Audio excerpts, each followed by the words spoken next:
In this video, we're going to look at some of the major events in the early years of the American Revolution. The first event is the Proclamation of 1763.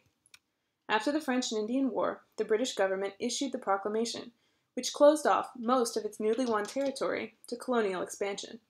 Instead, this land was to belong to the Native Americans. The colonists were not happy with this restriction. They believed that they had the right to expand westward, and didn't care if they pushed Native Americans off the land. Parliament passed new laws in 1764 and 1765 to raise revenue, the Sugar Act and the Stamp Act. These angered the colonists, who felt taken advantage of. They also passed the Quartering Act, which essentially required colonists to feed and house the British Army if there wasn't enough space in barracks or inns. The colonists responded with boycotts of English trade goods and occasional violence. The colonists met in 1765 at what was called the Stamp Act Congress, and essentially questioned whether the king had the authority to tax the colonists at all. Parliament repealed the Stamp Act because the boycotts were hurting British merchants, but then passed the Declaratory Act. This stated that all the colonies were under the control of the British Crown and had to obey its laws. Parliament and of right ought to have, the full power and authority to make laws and statutes of sufficient force and validity to bind the colonies and people of America in all cases whatsoever. Parliament wanted to make clear that they had power over the colonies, even if the colonists didn't send their own elected representatives. In 1767, Parliament passed the Townshend Acts, which led to the Boston Non-Importation Agreements. The Townshend Acts placed taxes on everyday goods like glass, paint, oil, lead, paper, and tea, and was designed to make money, which would be used to administer and govern the colonies.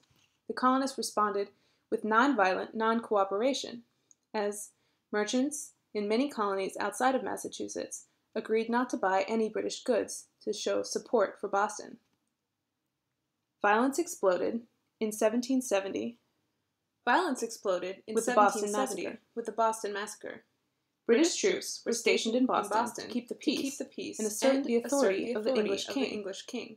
On March 5th, a mob of angry colonists gathered outside Customs House and began to harass. The sentry was soon backed up by a small group of British soldiers. The colonists threw rocks and snowballs at the soldiers and taunted them to fire their weapons. One soldier was knocked over and he angrily fired their weapons. Another man was struck with a British officer and angrily fired his weapon. And in the confusion that followed, the British soldiers did fire into the crowd. Another man struck the British officer with a club. 3 colonists died immediately, the British soldiers did fire into the crowd. Though no order was given. For manslaughter. 3 colonists died immediately, represented them in and 2 more died later from their wounds. Provoked them. The British soldiers were arrested for manslaughter, and John Adams represented them in their trial, arguing that the unruly crowd provoked them. Even though Adams was a well-known patriot, he believed the men deserved a fair trial. The officer and 6 of the soldiers were acquitted, and 2 were convicted of manslaughter because they had fired directly into the crowd. Who seems to be at fault?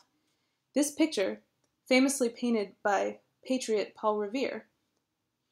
In 1773, which side does he tell Parliament passed the Tea Act, requiring colonists to buy tea only from the British East India Company.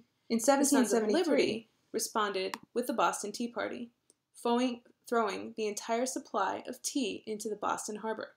Again, the protest was over taxation without representation and constitutional rights. In 1774, Parliament responded to Boston's insolence with a series of new acts known as the Intolerable Acts. These acts were meant to teach Boston a lesson and make them an example to other colonies who might want to rebel against British rule. One of these acts closed the port of Boston to all trade until the destroyed tea was paid for. Instead of scaring the colonists, however, it brought them together. Representatives from the colonies met in Philadelphia at the First Continental Congress on September 5, 1774. The Congress pledged to boycott British goods and support Massachusetts if it was attacked. Each colony also began to form its own militia, or defense force. The first real battles of the war took place on April 19, 1775, outside of Boston at Lexington and then Concord. The British marched from Boston to seize colonial arms in Concord. Paul Revere and William Dawes rode ahead of them, warning the colonial militia, which formed up on Lexington Green. The two forces clashed, and the colonists were driven back. However, when they met again at North Bridge in Concord, it was the colonists who were successful. Because the Congress had agreed to support Massachusetts, this effectively started the Revolutionary War.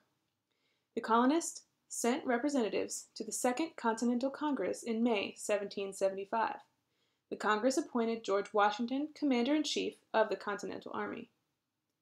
The Congress also began to function as a government, though it had no legal authority to do so, and began to debate the question of independence.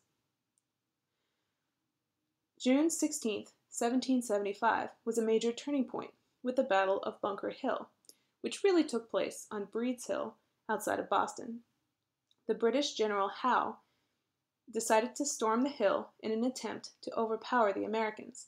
However, the Americans on high ground were able to beat the British back twice. The British succeeded in taking the hill on their third try, but nearly half of the 2,300 British forces were killed or wounded. Upon hearing this news, King George issued the Proclamation of Rebellion, and the war had officially begun.